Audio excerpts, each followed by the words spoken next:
The plan is not the value. The planning process is the value. It's where you learn about your business. Somebody like me comes in, I make you defend everything you tell me. If you tell me your quality's high, tell me how you know that. Show me your numbers. So I make them dig down into their business and things bubble out of that. And yeah, the result of that is a planning document, but the planning process may take 12, 16 weeks. And during that, you're dropping out critical paths that you have to address. You're looking at strengths and weaknesses, opportunities, threats, SWOT, and creating goals. And then the value that I guess I provided, because I learned early on, is when I started doing strategic planning, nobody followed up on it. So I started bundling my service with execution. I forced them to, you should review a plan once a month, minimum.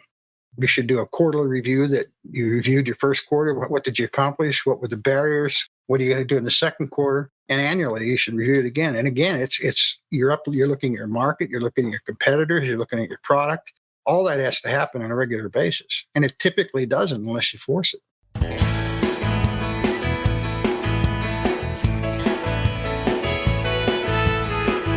Welcome to the Onward Podcast. This is your host, Emily Harmon. My guest today is Martin Harshberger. And today we're talking about business. And I'm sure if you work for a company or own a company, you know that you can face a lot of adversity in that, a lot of challenges. And Martin has gone from being a serial entrepreneur to being a part-time business consultant. He's developed a 4-step framework to effective, repeatable business development and execution. And this is really helpful for small and mid-tier companies who have some of the same problems as large corporations, but they don't often have the same solutions. And they also don't enjoy the same margin for error. So we talk about a few things in this interview, including the importance of developing a strategic plan. And it's not just so you can have a document in the drawer that you never look at, as well as the importance of really listening to your employees and to what they have to say. This is one of the first interviews I did live. So I've started doing my podcast interviews, broadcasting them live on LinkedIn, Facebook, and YouTube. And then usually about 6 months later, I publish them as a podcast episode. This episode was recorded in late January of 2021. So a few times during this interview, you'll hear me read a question that somebody posted as a comment. That's what I like about doing the live interviews, is that the audience can interact and ask the guests questions too. It's not just me. Take some pressure off of me. And as I'm sure has happened on numerous Zoom calls throughout the world this year, Martin's dog starts to bark, and then my dog Pearl hears that, and she starts to bark. So it's just a fun interview, and I hope you enjoy listening to it. There's a lot of good tips in here for business owners, especially. Martin, welcome to being my guest on the Onward Podcast. I'm excited to have you here. Well, I appreciate you having me, for sure. Yeah. So, when what you want to talk about is business related. And so I was telling you before we started this that a lot of my podcast episodes aren't necessarily business related. Some are. I had a guy on I'm going live with him tomorrow. Mia, he talked about failure and the different ways to look at failure as in your business. And he calls himself the fail coach. So he talks about how failure is really not bad. A lot of times we think it is. There's so much we can learn from it. And the other thing I was telling you is that, in my last job as the director of the small business office for the Navy and the Marine Corps, I did a lot of work with small businesses. And when I retired, I started this podcast. I ended up getting some speaking engagements. And I really just kind of tie what I do when I speak now is I tie the Onward Podcast to doing business with the government, because doing business with the government is a big challenge that you have to overcome. It is. You wanted to talk about business as well and challenges that you've seen as a consultant with some of the businesses that you've been doing business with. And I guess also your whole life you've worked with businesses, so you've seen a lot. So I'm looking forward to learning. A long time. Yeah, I've seen a lot. Yeah. I spent 20 years with Control Data Corporation. I moved all over the country with them and left there and started a value-add logistics company in Memphis. That's how I got to Memphis area, because the FedEx hub started that, and we grew that to about 50 million in the U.S. and Europe.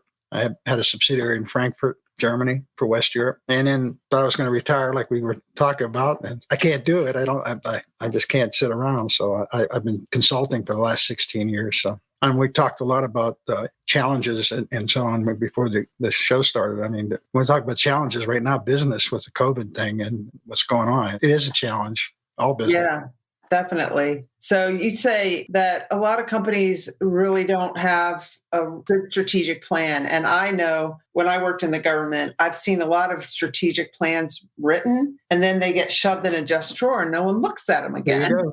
That's exactly it. I was on this with CDC. I was on a strategic planning committee, and every year we'd write a plan, and next year we'd update it and literally put it in a binder, and it was marked secret. Only so many people could see the thing. So what kind of plan is it? And you're right. We never looked at it again until next year when it's time to go review it. We start looking through the thing to see what it was. Yeah, we say, oh yeah, I should have done that. So, and this applies to people's personal lives too. If you write up your goals for 2021 and then you don't look at them, and then the year can come and go and you haven't really accomplished. So what are your recommendations for companies as they write strategic plans and write their goals out? Well, there's two issues, I think. One is change initiatives and strategic plans, execution of strategic plans. Change initiatives, 85% don't gain traction. In other words, they spend money for training, whether it's leadership development or sales training or whatever, and it never takes hold. And I know for a fact, being in a big corporation, they sent me in numerous times to training, and you get back 2 days into the thing, it's gone, right?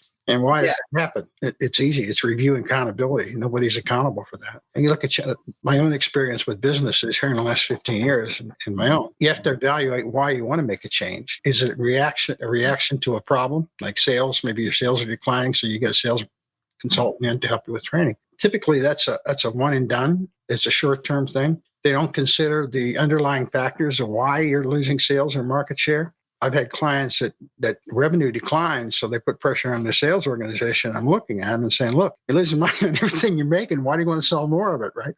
It may not be the sales. Yeah, exactly. Your quality's poor, your customer returns are high, your scrap is high. You don't need to sell more of it. You need to fix what you have now. So I think the reason people initiate changes is in question. They react to a problem or a symptom. I should say they react to a symptom, trying to address it. And when they have that function, they lose track of it. It's the same with strategy. Nobody ever reviews. You just hit it on the head. Nobody ever looks at it again. So Dr. Tony Johnson says, so why are strategic plans essential? How often should they be reviewed and to become integrated into the culture? First off, why are they essential? Are they really needed if people write them and don't even look at them? Well, that's a great point. And I'll tell you, the honest truth is the plan is not the value. The planning process is the value. It's where you learn about your business. When somebody like me comes in, I make you defend everything you tell me. If you tell me your quality's high, tell me how you know that. Show me your numbers. So I make them dig down into their business and things bubble out of that. And the result of that is a planning document. But the planning process may take 12, 16 weeks. And during that, you're dropping out critical paths that you have to address. You're looking at strengths and weaknesses, opportunities, threats, SWOT, and creating goals. And then the value that I guess I provided, because I learned early on, is when I started doing strategic planning, nobody followed up on it. So I started bundling my service with execution. I forced them you should review a plan once a month, minimum. You should do a quarterly review that you reviewed your first quarter. What did you accomplish? What were the barriers? What are you going to do in the second quarter? And annually, you should review it again. And again, you're looking at your market, you're looking at your competitors, you're looking at your product. All that has to happen on a regular basis. And it typically doesn't unless you force it. Well, and the thing too I've seen is that sometimes it's like only the top people writing the strategic plan. And then everybody throughout the organization doesn't really understand what the plan is, and they don't understand where they fit in the plan, and their performance objectives aren't tied to the plan. You hit it on the head right now. I read a balanced scorecard. It was written, that book was written a few years ago, and they talked about 10%, 50% of businesses in the U.S. don't have a documented plan. 10% of those businesses execute their plan. So that's 5% of overall businesses actually execute a strategic plan. And they started looking at that, and there's barriers. And one of the barriers is only 5% of the company understands what the plan is. Nobody communicates to them, which leads to varying expectations. The workforce doesn't know what's expected of them, turnover, all that. People barrier. Only 25% of managers spend an hour or more a month on a plan. Back to your thing. 85% of executives' compensation isn't tied to the plan. Mm-hmm. It's tied to their day-to-day. So the other is they don't budget for the plan. Same with change initiatives. If you don't when you go to do something like a change initiative or plan, you try to force that into what you're already doing. You don't allocate resources for it. You don't allocate budget for it. So then you can't understand why it doesn't happen. Not only that, you pay somebody to do the opposite of what you're trying to do. Yeah. So Tony says, I get it now. The meat lies in the planning and the information that comes from the guides and the plan. Yeah, he's such a rock star. Yeah, it's true. So this is the other thing that can happen. I mean, I speak from, you can comment on this too. I speak from, working for the Navy and seeing companies writing plans and then having to write my own when I started my own business. And so you write it. Yeah, I'm going to get this. And it applies to your personal life too. Yep, I'm going to get this, this, and this, and this done. And then everything becomes OBE, or you see this shiny object, and you go for that, and that shiny object, and you go for that. And you don't go back and take a look at your strategic plan and see if it even fits. Exactly. Michael Porter is a professor at Harvard Business School, and he's a strategy expert. And he said the primary purpose of a strategic plan is to decide what not to do. Yeah. It's pretty interesting when you think about it, because you're exactly right. You chase interesting diversions. You've got to find out amount of resources, capital, human resources. And if you don't have a vision and you don't have a direction, you're off chasing things. You're wasting those resources because you're not focusing them. Yeah. And then I went to University of North Carolina. They had at the Keenan Flagler Institute, they had a course on strategy. And they're like, does budget drive strategy or does strategy drive budget? Great question. That's right. That's great. You can write your strategy, but then you don't have a budget for it. That's exactly right. And it typically happens that way. So, Dr. Tony asked a great question about the value of a plan.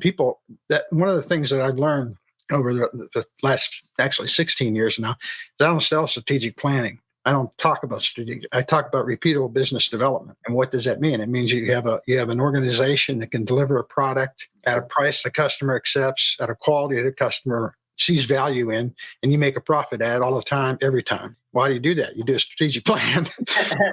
And people will look at it. Everybody wants more profitable business, but nobody wants to do a plan. But they don't realize without that. And the value is learning more about your business. You'd be surprised that founders even, they know segments of their business that they're comfortable with, but they don't know their business. And it's somebody from outside, an old man like me, it's been around 45 years, can spot things pretty well. So as the leader, when you invite your different team leads or different people from your organization in as you're doing the strategic plan, and you say, we're going to do this, this, and this, and somebody else lower down in the organization maybe says, well, what about this or that won't work? You've got to listen to that. Absolutely. And part of the reason you can't do, I think personally, now maybe I'm biased in this, but I did plans in my own company too. When I founded my company, it was a dead startup. I had 4 employees when I started. And when I got out, I had 550 in Memphis and 120 in Europe. I remember when I hit my first $1 million a month payroll, it scared me to death. Yeah. $20 million every month. But I never had a strategic plan. I didn't know how to do it. I actually didn't know how. I worked on it with a corporation, but I didn't learn anything from that. What I had was a really strong value proposition. I'd solved a problem for a big company, and I said, man, everybody's got this problem, so I'm going to solve it for everybody else. And we developed some technology, and we had a strong value proposition. But the company made it just because I was brute force as much as anything else, because I had everything I owned in it. Yeah. I mean, there might be times you might be fortunate that your company's going to make it without a strategy. But so here's a question. Justin says, communication, culture, schedule, product, the deliverable crush. How do you balance throughput, like establishing a strategic plan with wide and deep understanding and keeping your output and your head above water? Great question. And it really is. That's one of the things that I tell people today. In fact, I was on another podcast just last week, and he was a culture expert. Culture today is critical. I mean, 10 or 15 years ago, it was more of a soft thing. Everybody said, yeah, this is our culture, integrity, or whatever. But with the workforce today and the job, you look what happened in the first quarter of last year before the COVID hit. There wasn't many people to go to work. People were stopping their growth because they couldn't hire people. If you know about workforce, and it's not money. Money doesn't drive a workforce. I mean, it's recognition, it's understanding, it's contribution. I mean, he's exactly right. You've got to create an environment where they participate, and there's some value in that job for them, because there's a lot of jobs out there, especially when you're looking at a manufacturing, where some of my clients had some fairly tough environments with manufacturing. I mean, it was dirty, it was hot, whatever, in their plant. You've got to give those folks something other than just $15 an hour. Yeah. So how do you work that? Again, it comes part of the plan. One of the elements of the planning I do is we look at culture. We look at trying to create employee engagement. I don't remember the statistics exactly off the top of my head, but you look at employee engagement in the U.S., it's something like 30% are actively engaged, and the others either disengaged or actively disengaged. So over 60%. I mean, so his point is right. The harder you push them, as they're disengaged, you just hurt yourself. And I think he's saying too, like, how do you balance all of that and writing a strategic plan, but you've also got to keep the company going? Well, I think the strategic plans develop at a higher level, but you have to communicate why it's necessary. You have to communicate how it affects the workforce. Why are we doing this? I mean, example, one of my clients a few years ago did rubber compounding for oil and gas and that kind of thing. And that was a tough environment to work in. And all these guys saw was, after mixing rubber, just these big piles of black, looks like hot tar. So we started putting pictures of what that stuff goes in, just to show them, look, what you're doing here is important. In an aircraft tire, it may go in a packer. So, I mean, you've got to involve them. So back to balancing them, I think part of the issue is most businesses don't have good KPIs. So they don't really know what the workforce is doing. So when they manage off the P&L is a lagging indicator. They look at something 30 days later and try to go back and address it. I mean, I think you have to have KPIs. I think you have to share those with the workforce. I think you have to share them why that's important, how they contribute, what that means to the business. I mean, all that plays into it. I mean, if it doesn't make money, you don't have a job. But by the same token, we need you to do that, right? Yeah. I don't know if this is the same Al Kraft I used to work with or not. Can't tell from the picture. I don't think it is. Or in my experience, understanding, appreciating why you make the choices you do in strategic planning is more important than what you come up with. Yep, that's what Martin was saying. And an empowered workforce can more strongly and productively align around why than what. Has that been your experience? Yeah, absolutely. It's exactly what I just said. Why am I doing what I'm doing? Well, how does it affect me? I mean, they're human beings, right? I mean, people want to be recognized and they want to see what they're doing matters. It is the same Al Kraft. Al, we need to have a meeting. I mean, I haven't talked to you in such a long time. So my sister works in change management. And I'm not going to reveal too much because she's on LinkedIn. Somebody might be able to find her and everything. I don't want to share everything that I've heard. But it seems to me that change management is a tough thing because if you have an organization that's global or just even in the country, you've got people all over, and maybe you're trying to implement a new IT system or whatever, and people like the way it normally works fine now, and they don't understand, and people can hold out and just wait until this change management initiative is gone and just, wait you out. I mean, what are some recommendations you have for implementing change? Well, I think if you're going to implement change, you have to advise everybody in the company. This is why we have to make that change. This is what happens. It's competitive. It's cost, whatever it is. This is why we have to do it to remain whole. And this is how it's going to affect you. And this is what we need you to do to help us get there, rather than just saying, come in one Monday morning and say, we're going to do this today. And that's typically what happens. Okay, right. New rules, this is what's going to happen. People have to understand it. Now, there are going to be some that aren't going to participate, and you've got to fix that. But for the most part, they've got to understand. Yeah. And you've got to pay attention. It's not always necessarily the managers. They may understand, but it's people way down the chain can also hold up. Oh, absolutely. Initiatives. Absolutely. Way down the chain. Absolutely. Yeah. And I used to do help with acquisitions and did some on my own. And typically what I do is kind of wander off into the plant when they allow me to do that, talk to folks. It's amazing what you learn out there compared to what they're telling you in the boardroom with the presentation. That's for sure. You talk too about like leadership development programs really you feel don't add lasting value. Again, it's barriers. They don't look at the barriers. Typically, when I do strategic planning with a client, leadership always falls out as an issue, almost always, once you see that. And where you see that is something like when you're doing a SWOT and you have the staff in there and you're talking about strengths and weaknesses, you look at the interaction between the CEO and exactly. What's he going to say, right? I say what he thinks. So it always falls out. But addressing that by itself, without looking at the barriers to that, it just doesn't add value. And usually it's a one and done program. So I don't think it happens without ongoing either coaching or some kind of accountability coaching. I think it's helpful to a leader to have When I first became a senior executive for the Navy, I was able to get a coach for the first time. I wish I'd had one way longer, but I got an executive coach. And what I liked about Marcia is that she could go talk to the employees and to other people about my interactions with them, and she could report back to me. And I didn't know who said what. Yeah. I got some really good feedback that you wouldn't normally get if you just ask them. Absolutely. Yeah. And that's part of the problem with execution too, is with either change management or strategy, whatever. Nobody wants to tell the CEO, hey, this is a problem in my department. Because number one, you're on the hook to fix it at that point. So they try to keep everything from them. So what do you recommend to a CEO that really wants to know the real deal and thinks that they're approachable? Like, I thought I was approachable, but I know people still wouldn't approach and tell me stuff. What do you recommend? Well, I think... Sorry, my dog heard your dog. Yeah. I had the door closed. I was trying to, I don't know, if I saw somebody on the street. She hates somebody walking on the street. It's private, okay? For her. I forgot the question. No. Yeah. So how does a leader really find out what it's? Well, I think you're exactly right. I think having one of the things we used to try to do at CDC was do reverse performance reviews. Well, nobody's going to do that, and the right mind is going to do that.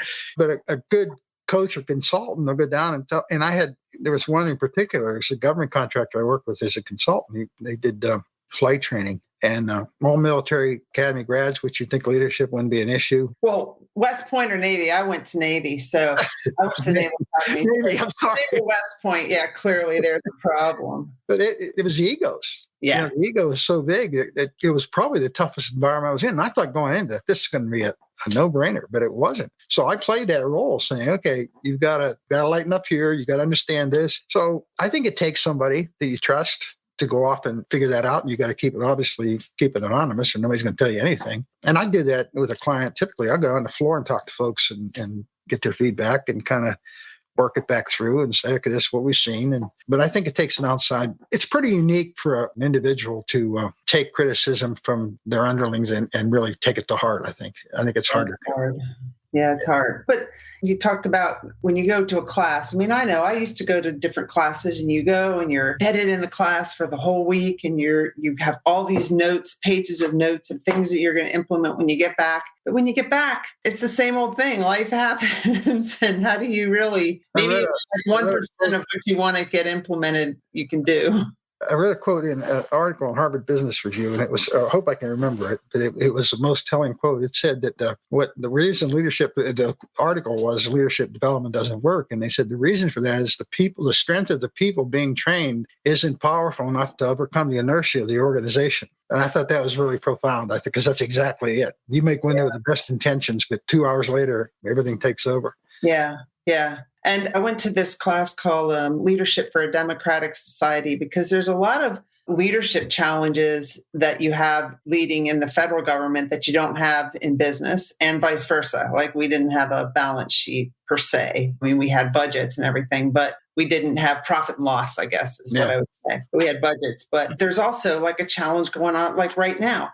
Every 4 years, there's a change of administration. And it didn't really impact me until I got to the Pentagon, but the senior people leave, and then there's people acting for a while until the confirmations happen. And then the new people come in, and then they have to get up to speed, and they have ideas that are different than the last administration. So we might have been going this way, and now we're going this way. And for the career employees, it's just hard. That's a leadership challenge in itself. That would be a tough environment to work in. I was talking to somebody in New York, and he was a consultant a few weeks ago. Anyway, he worked for the New York City as a consultant for the New York City Housing Department. I thought, who would do that?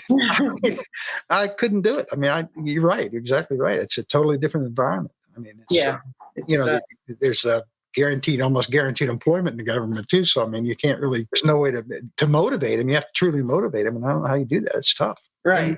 Not a lot. And says, I can wait this out for 3 years and something else will happen. Right. Especially with And then that's with some civilian leadership, but then you have the military people coming and going too every 2 or 3 years. So people do wait it out. It's really is a leadership challenge. You have to really communicate and ensure that people understand their role in accomplishing the mission. That's really important. And the military has an important mission, and a lot of people do see their role. But like you said, some people, depending on what they do, may not see the importance of this piece of paper, or this military move, or like you said, that rubber that's going in the tire. It all counts. Yeah, exactly. It all matters. Exactly. Yeah. One of the other questions I think you're going to ask me is, why don't more people use consultants and coaches? Yeah.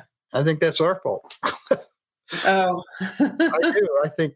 I think back when I had my business, if I had a board when it started, and I wasn't going to win the board and say, I don't know what to do here. I'm going to figure this out myself. And it's hard to bounce it off your staff. To some degree you can, but you've got to figure it out. And I was lucky enough to be able to do that, but a lot of folks just don't ask for help. And I think there's such a variance of the skill sets for coaches and consultants that there's not a lot of trust there. Yeah. You're probably right. I mean, like, to be a coach, you don't have to be certified. I think to be a consultant, you don't have to be, there's not like a certification. So you got to look at the person's background and everything. Exactly. But you're right. I mean, when you get high up in the company, when you're the head of the company, you don't want to be always going home and talking about it to your husband or your wife. And you don't want to be bringing your work home. You have a board, but the board is for other things. It's not really for you to come and be like, oh, I'm not sure about what decision I should make, or an insecure decision, or, you're not sure if the people like you, or they're not, you don't want to be like, well, people are resistant to change and just be whining. You want to be confident. Yeah, exactly. You go to more than twice, they'd probably be looking,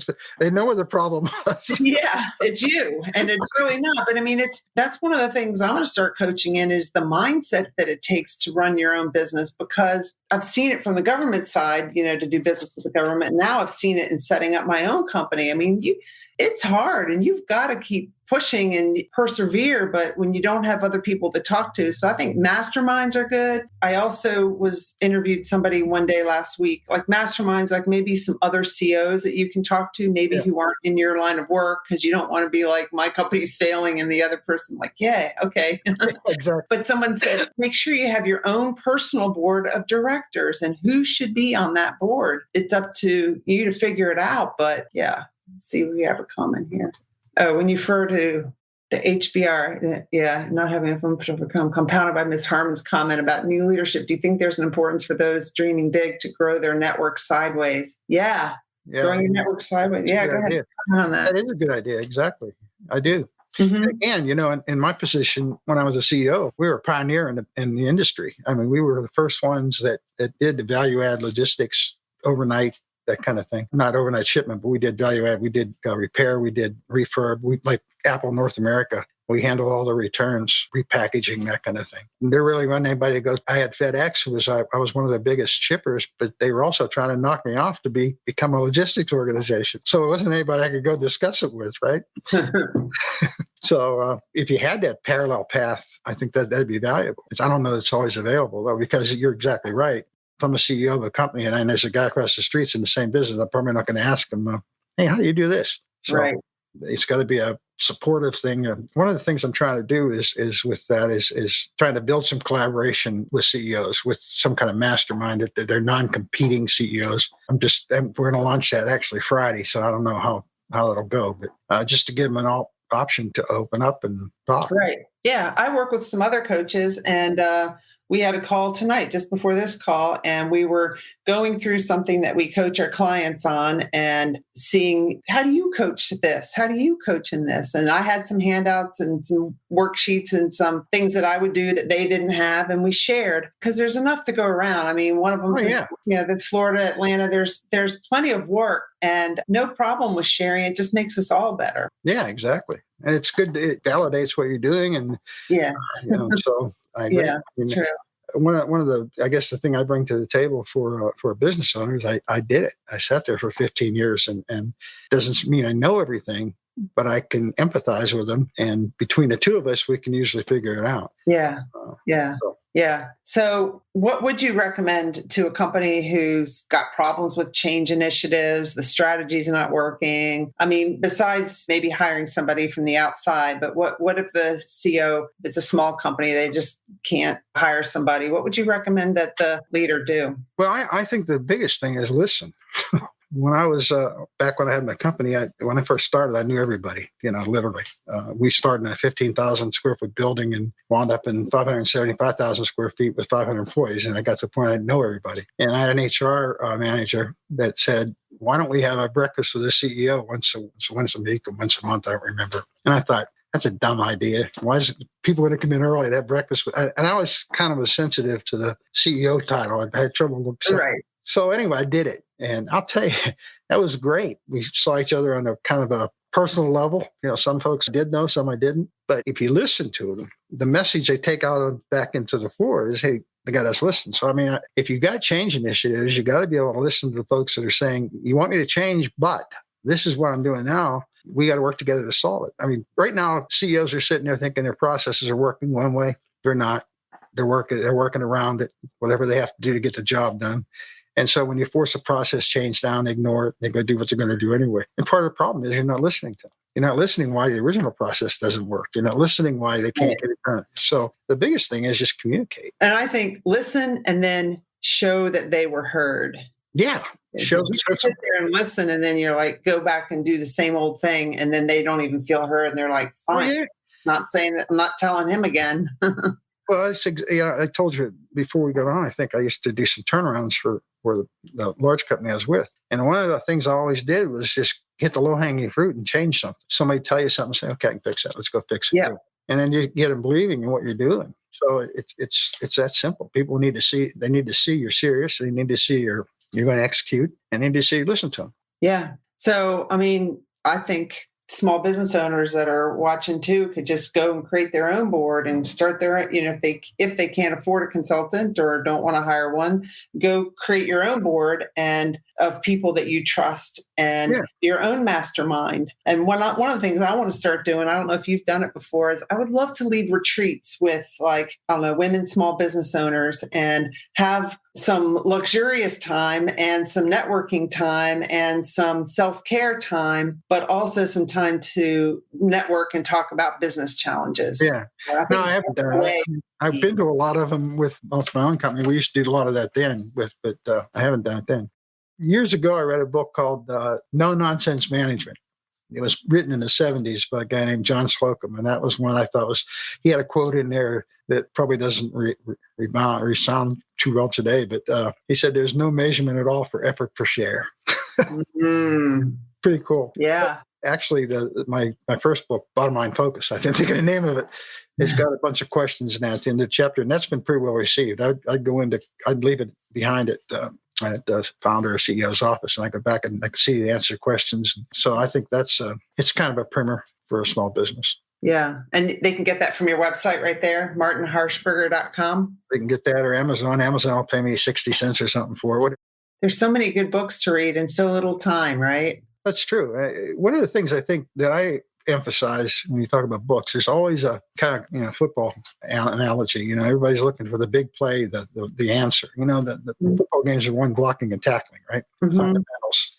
And that's what I try to teach or drive into organizations. Get your fundamentals down, get your processes down, get your KPIs in place. Then you worry about the big play, right? Right. So a lot of business books you have to look at, are they trying to give you some magic answer? Because there really isn't any. It's the same now as it was 20 years ago. You still got to have the fundamentals in place. That's really true. And just as a new business owner, because I just started mine about 18 months ago, I've noticed that there's a lot of people that are saying, oh, do this, do that, do it this way, do it that way. How you write copy, here's how you do this, here's how you find your clients. And you can just get overwhelmed with everything that you should be doing. And the thing is that they are all selling what worked for them. Exactly. And it may not work for you. So you have to know your company and you have to know yourself, because it might work for Martin, won't work for me. Because, let's say Martin's this huge extrovert, goes out and meets everybody. I'm an introvert. So my style won't work with Martin's. I can't do exactly what Martin did. So you've got to know yourself. Actually, I'm an introvert too. So Yeah. Isn't that true? You got to know yourself and Oh, absolutely, yeah. style and what you're trying to do. Thank you so much for sharing your knowledge, because it's really good to hear from somebody who's started their own business and had it grow to where you had, your first, when you had like over $1 million in payroll a month. Yeah, that would make me panic. I don't have any. I can't relate to it, believe me. I thought, holy Moses. Yeah, you've worked for large companies and smaller companies, and you've consulted with them all. So a lot of experience and expertise that you shared here tonight. And I really appreciate it. I enjoyed it. I appreciate you having me. Yeah. So Justin says, thank you so much for your time and combined insights, experience, empathy, knowledge, natural, so real, most appreciated. Rob Wong says, so Rob and I work together. He used to be the director of small business, government contracting and small business development at the SBA under the last administration. So thank you for your valuable input. Entrepreneurship isn't something we ever learn formally. We learn it ad hoc for the most part. Yeah. That's an interesting thing. I saw a quote somewhere where somebody was on LinkedIn or Facebook, or somebody put out, how do I learn to be an entrepreneur? And the guy said, start a business. That was the response. Yeah. It was pretty good.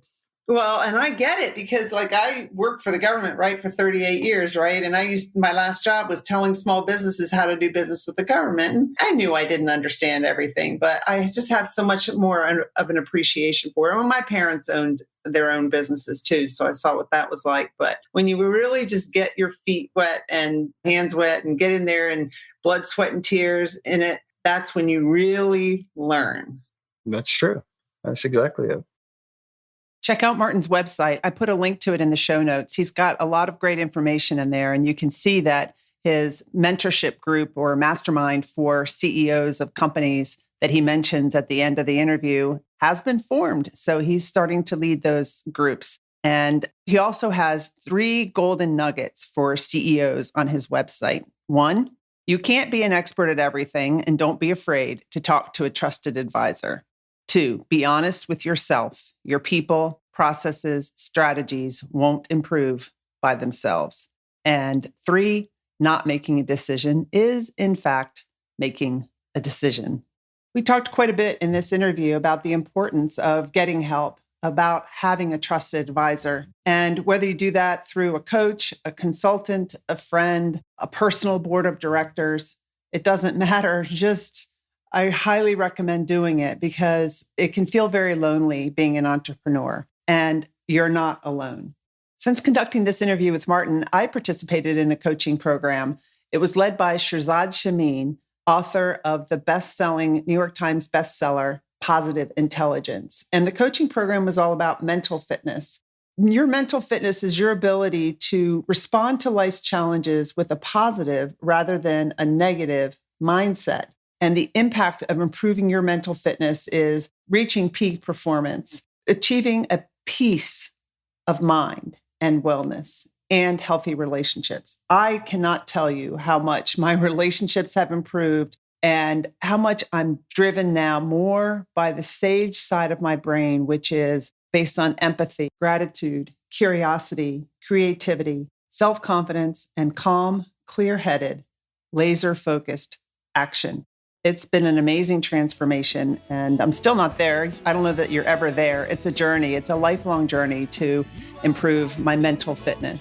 Just like we're all on a lifelong journey to improve our physical fitness. Why should it be any different with our mental fitness? The challenge is that we don't see our mind. We can see the physical results from lifting weights, from exercising. How do we measure our mental fitness? Well, there is a way. If you want to know what the score of your mental fitness, which is called your positive intelligence quotient, you can go to my website, emilyharmon.com/mental-fitness, and I put a link in the show notes, and take an assessment. You can measure your mental fitness. It's a measure of the strength of your positive mental muscles, which is your sage, versus the negative or saboteur mental muscles. Saboteurs react to challenges in ways that generate negative emotions such as stress, disappointment, self-doubt, regret, anger, shame, guilt, or worry. And your sage handles these same challenges through positive emotions like empathy, gratitude, curiosity, creativity, self-confidence, and also calm, clear-headed, laser-focused action. Who doesn't want more of that in their lives? So the relative strength of your positive sage versus your saboteurs is called your PQ, or your positive intelligence quotient. Check it out, not just for you, but also for your team that you might be leading. Is your team struggling with lack of trust, lack of transparency and collaboration, lack of buy-in on a cohesive purpose, lack of engagement? The source of these problems is not always a lack of training or skills. It's a lack of mental fitness, which is the ability to respond to life's challenges with a positive rather than a negative mindset. So this coaching program isn't just for individuals, teams can go through it together too. So check it out. I want to bring this to you because I have seen the impact that it can have. I've experienced the impact that it has on people's lives. So have a great week, everybody, and thank you for listening.